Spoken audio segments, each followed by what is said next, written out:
Dans cette vidéo, sois bien attentif, je vais te révéler mon secret pour réussir en business online en 2025. Alors ouais, je sais, ça fait très putaclic comme titre, mais c'est la vérité. Je vais te révéler mon foutu secret, comme ça, bah voilà, t'auras plus besoin de te prendre la tête avec les formations à un tel. T'auras mon secret, t'auras plus qu'à l'appliquer et tu deviendras indépendant, riche, millionnaire, Dubaïte et compagnie. Eh bien, t'as compris que je me foutais de ta gueule, frère. Ça n'existe pas. Le secret de la réussite du business en ligne, bah c'est qu'en fait, il n'y a pas de secret.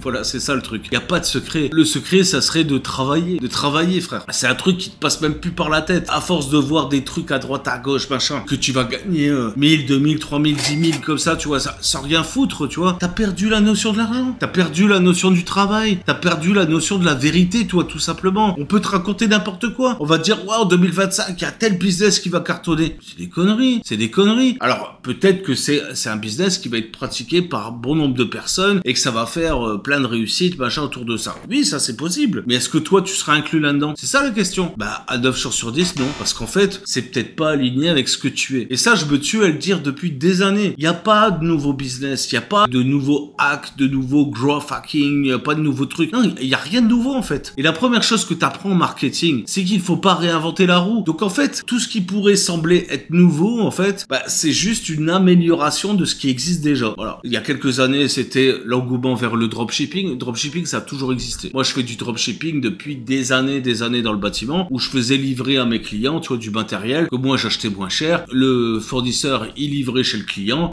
acceptait le truc, il me payait, souvent il me payait même avant, et puis moi, je payais le fournisseur à 30 jours. Ah, c'est du dropshipping. C'est exactement pareil. C'est exactement le même principe, le même schéma de fonctionnement. Et je peux te dire que je l'ai fait à grande échelle, hein, et sur des tickets bien plus importants que ce que tu pourrais faire sur AliExpress. Donc, je veux dire, ça a toujours existé. Et moi, je suis fils d'artisan, je peux t'assurer que mon père, qui était artisan aussi, faisait déjà ça aussi. Donc, tu vois, c'est pas une nouveauté. Quand en 2010, tu vois, on a dit, ah, le dropshipping, c'est génial, machin. Ouais, d'accord, mais enfin, tu vois, il y avait rien de nouveau. Alors, si ce n'est que c'était sur Internet, ok. La seule nouveauté, en fait, finalement, c'était ça. C'était digitalisé, ok. Et que tu pouvais connecter ta boutique Shopify, machin, bidule, tu vois. J'ai jamais fait Shopify de ma vie. J'ai dû faire, allez, peut-être 4 boutiques sur Shopify pour des clients qui me cassaient les pieds pour que je le fasse. Et franchement, 4 clients, ça m'a suffi largement pour voir que Shopify, c'était une grosse bouse. Moi, ça m'intéresse pas, ce genre de système. Alors, c'est bien, vraiment, t'es nul en développement, tu peux pas créer ta propre boutique sur PrestaShop, sur WooCommerce ou autre chose, tu vois, ou sur un autre CMS, peu importe, ou commencer from scratch, peu importe. Donc ça, c'est bien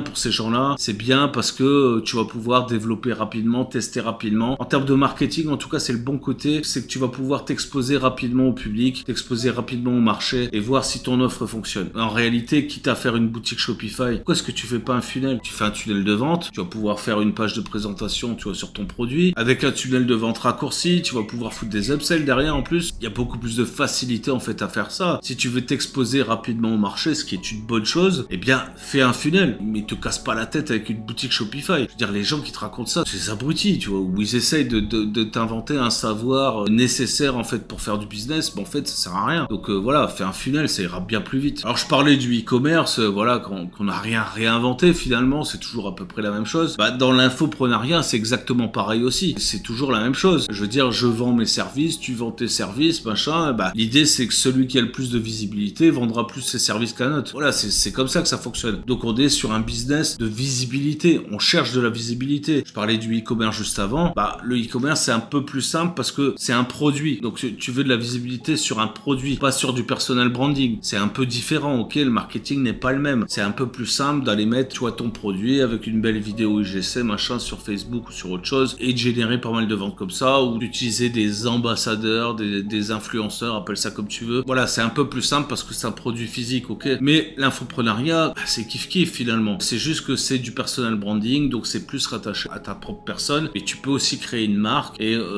travailler autour de ça, tu vois.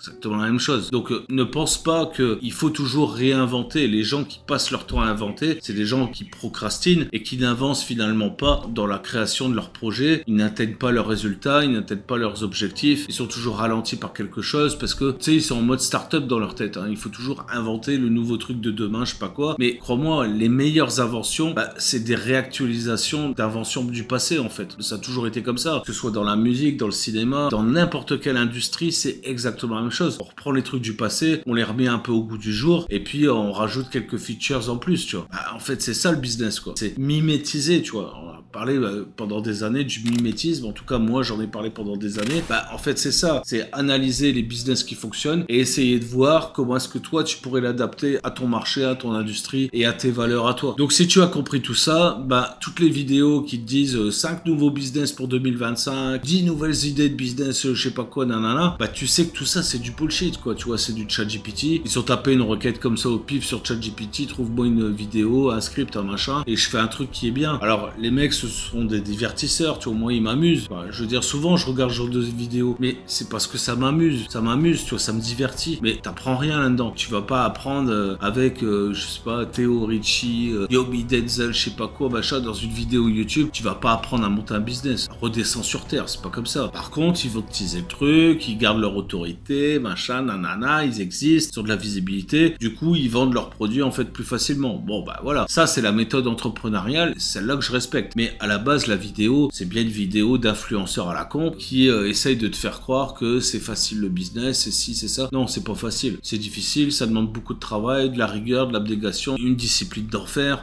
Voilà, regarde, même moi en vacances, tu vois, je suis en train de faire des vidéos, tu vois, donc au bout d'un moment, même quand tu as atteint un niveau supérieur en business, bah t'es toujours obligé de réalimenter. Je veux dire, celui qui dit qu'il est 100% libre de ses journées, machin, c'est un menteur. Bah voilà, et personne n'est vraiment libre, t'es toujours tributaire de quelque chose ou de quelqu'un. Donc voilà, par contre, t'es indépendant, t'as le choix de dire non ou de dire oui. C'est déjà un super avantage. Et si tu gagnes bien ta vie, en plus de ça, bah t'as l'argent et la possibilité de dire oui ou non. C'est déjà un niveau de liberté supérieur. Donc déjà, si tu atteins ça, bah, c'est déjà pas si mal. Mais encore une fois, je le dis, il n'y a pas de secret, il n'y a pas de méthode magique. Alors, il y a des techniques pour y arriver, ok. Moi, j'apprends la technique de la visibilité organique. Donc, toi, c'est mon credo à moi. Toi, c'est ce que je fais depuis des années. C'est comme ça que j'ai réussi à générer le plus de revenus. Ça me fait une pérennité, toi, dans mon business où j'ai pas besoin de m'inquiéter de l'avenir. Tu vois, moi, je sais exactement ce que je vais gagner le mois prochain, le mois d'après, et dans 6 mois, ou même dans un an, en fait. Je sais à peu près ce que je vais gagner. Et même si jamais ça varie un petit peu, en fait, comme j'ai des actifs, je peux toujours revendre mes actifs pour stabiliser, tu vois, mon niveau de revenu. Toujours ce que j'ai fait. À chaque fois que j'ai un projet, bah, tu vois, les actifs que j'ai créés par le passé, bah, je peux les revendre. Ces actifs, tu vois, me génèrent du cash direct. Donc voilà. Alors ça, c'est un de mes secrets. Hein. C'est pas vraiment un secret. C'est que je crée des blogs en SEO. Forcément, les blogs prennent de la valeur au fil des années. Au plus ils génèrent de cash en automatique, au plus ils prennent de la valeur. Et au plus potentiellement, je peux les revendre 10, 20, 30, 40, 50 000 euros. J'ai jamais vendu plus cher, mais je sais qu'il y en a qui vendent ça encore plus cher que ça. C'est à la fois capitalisé, c'est un peu de l'immobilier digital finalement. Donc tout ça, je peux te l'apprendre dans la Nation Divergente. Cette vidéo n'avait pas pour but de faire la promotion de la Nation Divergente, mais je peux pas m'empêcher de parler de ce que je fais, forcément. Et donc tout ça, je l'apprends dans le club privé de la Nation Divergente. Alors étape par étape, bien sûr, hein, tu vois, je vais pas te révéler tous les trucs comme ça en bloc, parce que tu vas me poser des questions débiles du matin au soir, et puis moi ça va me bouffer tout mon temps, pour qu'au final tu comprennes que dalle et que tu avances pas. Écoute, si tu as apprécié cette vidéo, n'oublie pas de me lâcher un like. Je me donne un peu de mal quand même à faire tout ça, à te donner de la valeur au maximum dans ces vidéos. J'espère que tu sais repérer à chaque fois les pépites qui sont intéressantes dans cette vidéo. Si tu n'es toujours pas abonné, abonne-toi, clique sur la foutue cloche abonné, il n'y a toujours pas d'impôt dessus. Et si tu as un truc à me dire, la zone commentaire est faite pour toi, je te répondrai avec plaisir. N'oublie pas, il y a un lien en description pour rejoindre la Nation Divergente. Si tu es chaud pour 2025, je pense que c'est la meilleure décision à prendre. Au moins, essaye. Ciao, bye, c'était Seb. Ciao les gars.